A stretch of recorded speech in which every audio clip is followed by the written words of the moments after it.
નમસ્તે દોસ્તો, રામ રામ, જય શ્રી કૃષ્ણ. કેમ છો બધા? મજામાં? સ્વાગત છે તમારું આપણા આજના નવા વ્લોગની અંદર. દિવસની શરૂઆત થઈ ગઈ છે, વાતાવરણ પણ બહુ મસ્ત છે. ઘરની સાફ સફાઈનું બીજું બધું કામ પણ પતી ગયું છે. ઓમનું ટિફિન રેડી કરવાનું હતું, એ પણ થઈ ગયું છે. રોટલી બાકી છે તો એ હેડવાન ટાઈમે બનાવશું. અને થોડી સાફ સફાઈ કરવી હતી, કોદાને એવું ગોળવું હતું તો એની તૈયારીઓ કરીએ એવું ગોળવાની. અને આમ તો વિચારતો હતો કે આટલું મસ્ત વાતાવરણ છે તો ક્યાંક ફરવા જઈએ, હિલ સ્ટેશન સારા. મોન્સૂનની સિઝન છે તો મજા આવે ફરવાની. પણ અમુક થોડા પ્રોબ્લેમો થયા છે, જેમ કે જીનલ નહીં આવવાની. 99% તો હવે એનો ઘરે જ રહેવાનું થશે, કારણ કે એને કંઈક ફેમિલી ઇસ્યુ છે જેના લીધે આવું સ્ટાફમાં આવી શકે એમ નહીં. તો એને 12 મહિના ઉપર જેવું તો ખેંચી લીધું અને હજી આશા રાખીએ છીએ કે આવે એવું એનું કંઈક સેટ થઈ જાય ઘરે. પણ તો હવે થોડું ટેન્શન છે, કારણ કે આગળ સિઝને આવી રહી છે અને નવા સ્ટાફનું એરેન્જમેન્ટ કરવાનું છે. તો નવો સ્ટાફ શોધી રહ્યા છીએ અને નવો સ્ટાફ આવે એટલે એને સલોનમાં બધું પરફેક્ટ સેટ કરવું પડે. એને બધું ખબર ના હોય કે કઈ રીતનું કરવાનું પાર્લરમાં, એટલે એમનું સેટ કરવામાં થોડો ટાઈમ જતો રહે. તો હાલ તો જોઈએ, ફરવા જવાનું તો કંઈ નક્કી નહીં, પણ સાફ સફાઈ કરવાની છે એ તો ચાલુ કરી દઈએ. પેલી સાઈડનું તો વળી સાયાંકમાં બેઠો હતો તે સાફ કરી દીધું. હજી આટલું રહી જશે, આરે થોડા નેના કોડા છે પણ સાફ કરવાના. ધીમે ધીમે થોડા કરશું જેમ જેમ ટાઈમ મળશે, કારણ કે ચોમાસાના લીધે કોદા હોય એટલે મચ્છર પછી કર્યું છે, બહાર બેહાતું નહીં, એટલે સાફ સફાઈ રાખવી પડે છે. તો સાફ સફાઈ કરીને પછી એવું લાગશે તો થોડું ગેમેશિયમ પાવડર લાઈન નાખી દઈશું, એટલે મચ્છર ના કરે આપણે બહાર બધો બેસીએ તો.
દોસ્તો, કોદા ગોળવાનું ચાલુ તો કર્યું, થોડા એક ગોળ્યા અને થાક લાગી ગયો એટલે હું પડતો મૂક્યો. અને હવે અમને રોટલી કરવાનો ટાઈમ થવા આવ્યો છે, એટલે હું થોડું હજુ સાફ કરશું. થોડું કરીને એમ કરતાં પૂરું કરશું. હમણાંની આદત નહીં ગોળવાની, એટલે જલ્દી થાક લાગી ગયો. પણ થોડી પ્રેક્ટિસ પડશે ને એટલે પછી થશે હરખું. રસ્તાને આલુ પરોઠાને બનાવે તો બટાકા પતી જો આયસ લઈ લઈએ.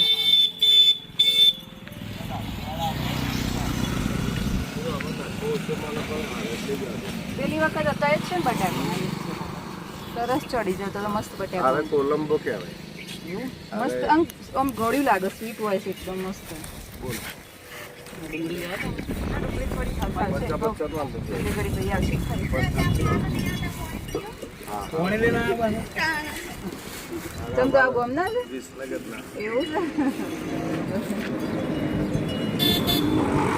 બાબા અમારા ખાસ મિત્ર. બરાબર. ચલો બટાકા.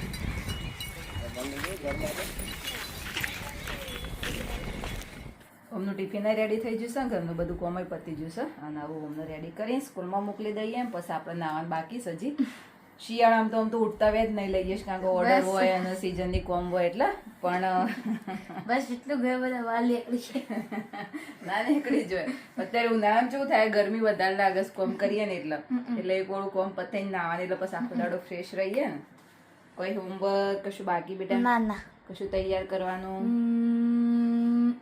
કશું નહીં ને રવિવાર પૂરો થઈ ગયો નહીં અઠવાડિયું પૂરું થઈ જાય છે ખબર નહીં પડતી ફરી રવિવાર આવી જશે ને ટાઈમ તો એવો જાય છે ને ફટાફટ રેડી હોમ રેડી થઈ ગયો છે સ્કૂલમાં જવા માટે હવે આવશું હજુ 5 વાગે નહીં હું મજા આવે સ્કૂલમાં હવે ઠંડુ થઈ ગયું એટલે વધારે મજા આવતી એવું વરસાદ તો આવતો જ નહીં શું થયું છે બંધ થાય વચ્ચે 1-2 દાડા આવ્યો પછી બંધ થઈ ગયો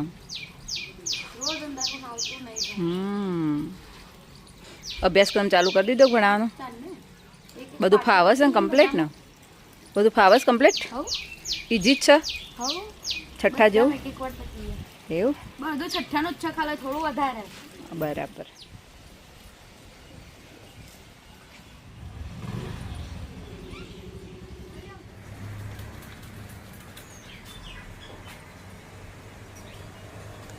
હોમ સ્કૂલમાં જતો રહેશે હવે આપણે નાવાનું બાકી છે તો જઈએ નાવા માટે હવાનો જે ટાઈમ છે એ ઓમને સ્કૂલમાં મોકલવાનો એટલે મોટાભાગનું એના પાછળ જ જતો રહેતો હોય છે ઘરના કામકાજમાં જ પછી આખો દિવસ કામ ઓછું હોય મતલબ સલોનનું ને કામ હોય ઘરનું કામ થોડું સવારમાં જ વધારે લોડ પહોંચે તો જઈએ અને નહીં લઈએ જમવાનું પતી ગયું છે અને હવે મમ્મી બેઠો છું કલર કરવા માટે જીનલ આવી જઈશ હવે જીનલ 2 દિવસ માટે જ છે પછી જવાનું છે જીનલને કેટલા મારા દિવસ માટે જવાનું આ 2 મહિનો પર ફાઇનલ પાછી આવે કે ડભોડા તો આવવું જ પડશે ઘેર દઈ આવે એટલે પછી પાછું ચાલુ કરે પાર્લરમાં તો 2 મહિનો માટે અમે ટેમ્પરરી કોક હોધી લઈએ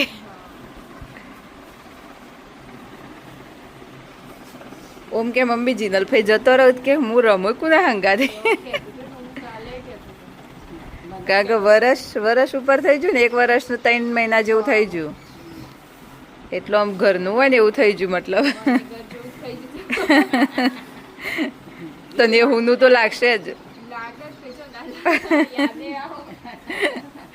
કોઈના 2 મહિના જતા રહેશે કાલ 15 દાડા થઈ જાય ડબલિન હોસ્ટેલમાં જઈ તાણ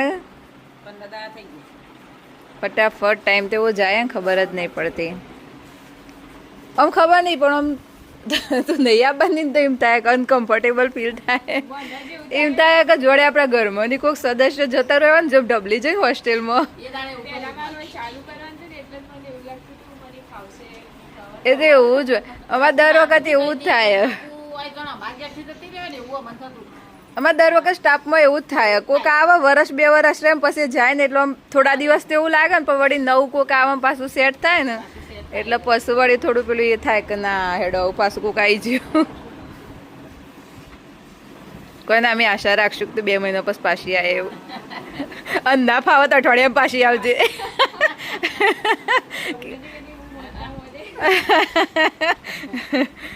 ડબલી કે હું મનતા મોનું તે જીદલ પછી જવા દૂધ દાદા મેં કીધું એવી મનતાઓ પડતી હોત તો સારું જ હતું મમ્મી કલર થાય છે હવે આપણો ખાવા પીવાનું બધું પતી જશે થોડી વાર આરામ કરીએ અને હજુ પછી જવાનું છે ફૈના ત્યો હમણાં 3 વાગે જોવા જઈએ મમ્મી હો ફૈનાઈ ચાબા મેલી પપ્પા માટે 3 વાગી ગયા છે અને હવે જઈએ છીએ ફૈના ત્યો જઈ ગાડીમાં બેસી જશે અને મમ્મીએ તૈયાર થઈ જશે મમ્મીએ રેડી થઈ જશે ઓમ તો સ્કૂલમાં છે દાદા ઊંઘેલા છે જેના પાર્લરમાં છે અને હવે અમે નીકળીએ છીએ ગમત છે ફઈનું ઘર આપણે જીવતભાઈ પીવન ઘેર જ જવાનું છે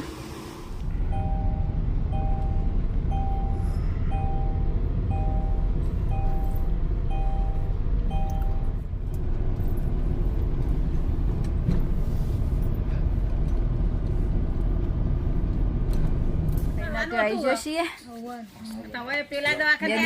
જન્મ થશે જુડવા રમાડવા બંધ બાકી હતું પેલું ખોલું હતું આ તો પણ જો પાહુવાળી હુઈ જશે ખોલવું એ તો પાહુ વાળું જ છે જોયો અમે બે સેમ જ દેખાય છે અલગ અલગ મૂઢો બે સેમ જ છે ને સેમ જ છે રસ વાયલો હારો સમોસા પણ કેમ પાડી દીધો આર્યવાનું ઝાડ કહેવાય ના સારખે બંધ કરશો આલો તો મોટો થોડો છે ચાલશે માથું બહાર થતો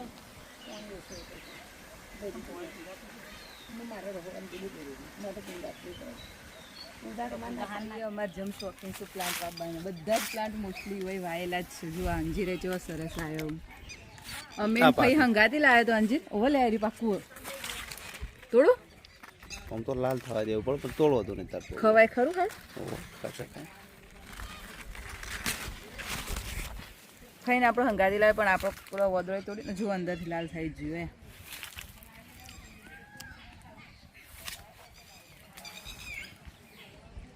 મસ્ત લાગે ગળી ગળી જાય આડી હુકવીને બપ્રેસ કરતા છે ને જે એટલે બપલી થઈ જાય મસ્ત ગળી ગળી લાગે સરસ ટેસ્ટ આવે હજુ અમે કેરીઓ શું હો ભાઈને ઘણી છે પણ વરસાદ આવે એટલે પેલી એના થઈ જાય ઓહો ખાસી છે ઉપર તો કેરીઓ જો નેચર નેચરની પાડી હોય ઉપર ઉપર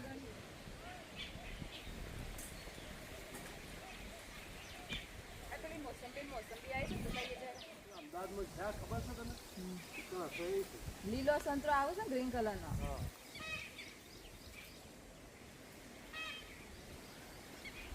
તો જુઓ દોસ્તો ફઈના ત્યાં મસ્ત નારંગીનો પ્લાન્ટ છે સરસ મજાની નારંગી આવી છે અત્યારે ગ્રીન છે હજી કાચી છે બધી પેલી વખત વધારે આવી હતી આ વખત થોડી ઓછી છે ઉપર મસ્ત આવ્યો છે સરસ પ્લાન્ટ થઈ ગયો છે મોટો ને આ બાજુ બી બન્યું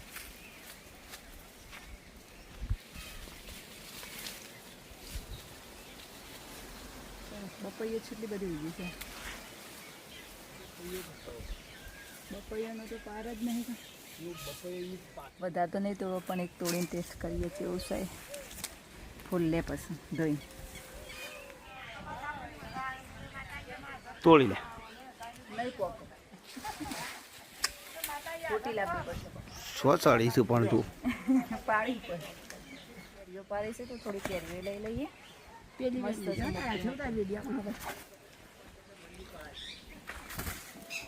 પેલી બાજુ છે ખાસી પાડી દીધી બાજુ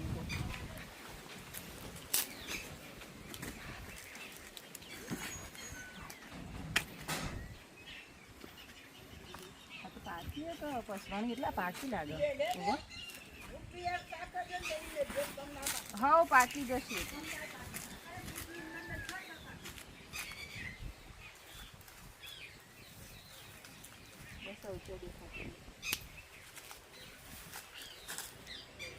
કેરીઓ લઈ લીધીશ આખી થેલી ભરે જાય શાક કરશું એટલે શાક કરશું બીજી પાકવા મૂકી દેશું બધી હાક જ પડી જઈ હજી સુધી શું કેરીઓ છેલ્લી ખાઈ લઈએ આ સિઝનની અને હવે નીકળીએ છીએ ઘેર જઈએ અમને સ્કૂલમાં આવવાનો ટાઈમ થઈ ગયો છે ઘરે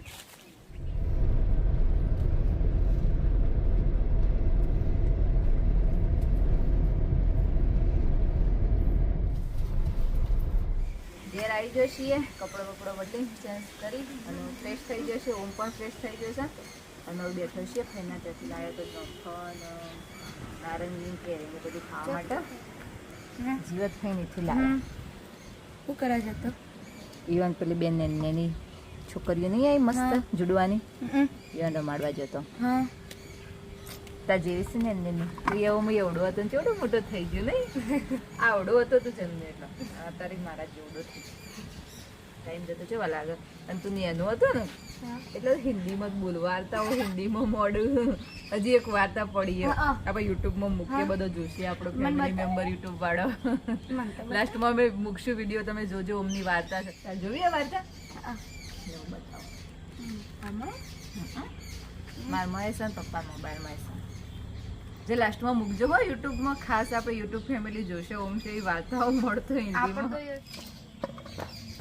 મારા ડાબા હાથના નકશું પણ મારા ડાબા હાથ નહીં ફાવતું જમણા હાથે જ ખાવા ફૂલ હજી થોડું કાચું બરાબર પાકલી નહીં પાછું મસ્ત કેરી છે ખાઈએ ત્યાં ખબર પડે ખાતી છે હજી સુધી કેરીઓ શું અબા ઉપર ફરી બોલ. नमस्कार दोस्तों, आपका स्वागत है मेरी YouTube चैनल बेटी तकिया चौधरी. यहाँ एक वार्ता दिखाने वाला हूँ मैं कि जिसमें था एक मानस वो चंडी था एनी जैसा कारीगर उसको एक दिन बहुत ही जरूरी सामान डब्बे में भरा. उस पे ट्रैक्टर भाग गया. उस पे कुतरा था. मैं नीचे से कुतरा फिर सीख दी. मैं अंदर की बात से लिखा था जरूरी सामान. एक दिन एक मानस ने एक को डब्बा देखा. वो जैसे ही कुतरा करके देखा तब एक लिखे नहीं. बाद में उसने वाच के वो ले लिया ना. सारी कहानी बता दी. आकर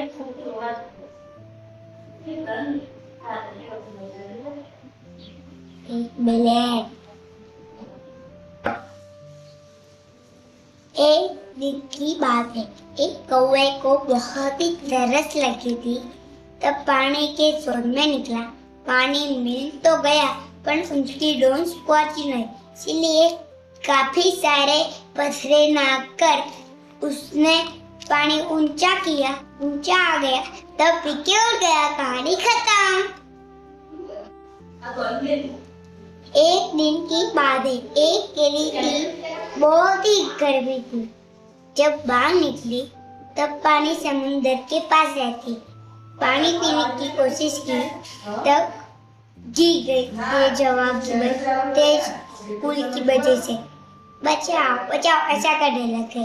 फिर एक कबूतर ने सुन ली उसकी जीन.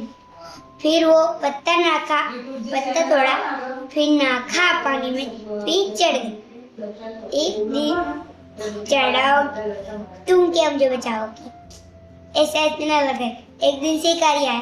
कबूतर जब गोली जाल बेचने गया तब किली ने पिस्तौल पर काट लिया. बाद में ऐसे कोई दोस्त नहीं होते कि जो अपने फ्रेंड को न बचा पाए. कहानी खत्म. धन्यवाद.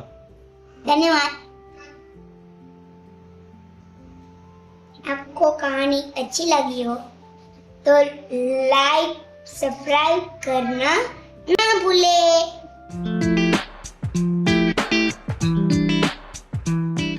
દોસ્તો આજની બેટી ટિપ્સમાં આપણે વાત કરવાના છીએ બ્રાઇડલ ફેશિયલ જેવો ફેસ પર ગ્લો લાવવા માટેના નેચરલ ફેસ માસ્કની. તેના માટે તમારે જોઈશે ચોખાનો લોટ, ગુલાબજળ, એલોવેરા જેલ અને બીટનો પાવડર. જરૂરિયાત મુજબ દરેક વસ્તુને થોડી થોડી લઈ લો અને બધાને સારી રીતે મિક્સ કરી લો. ફેસ પર 10 થી 15 મિનિટ સુધી લગાવીને રાખો અને સુકાય એટલે થોડી મસાજ કરી અને તેને ક્લીન કરી દો. આ ફેસ માસ્કનો યુઝ તમે અઠવાડિયામાં 2 થી 3 વાર કરી શકો છો અને રેગ્યુલર યુઝ કરવાથી સ્કિન ટાઇટ પણ થાય છે, પિગમેન્ટેશનના જે ડાઘ હોય તે પણ ઓછા થઈ જાય છે અને ફેશિયલ જેવો ગ્લો પણ ફેસ ઉપર આવે છે. દોસ્તો આપણા વિડીયોનું હવે અહીંયા જ એન્ડિંગ કરીએ છીએ અને તમને અમારા વિડીયો જોવા ગમતા હોય તો અમારી ચેનલને લાઇક, શેર અને સબસ્ક્રાઇબ જરૂરથી કરજો અને બેલ આઇકન પણ પ્રેસ કરજો જેથી કરીને તમને નવા વિડીયોની નોટિફિકેશન મળતી રહે. મળી હવે આપણા નવા બ્લોગમાં. Bye bye.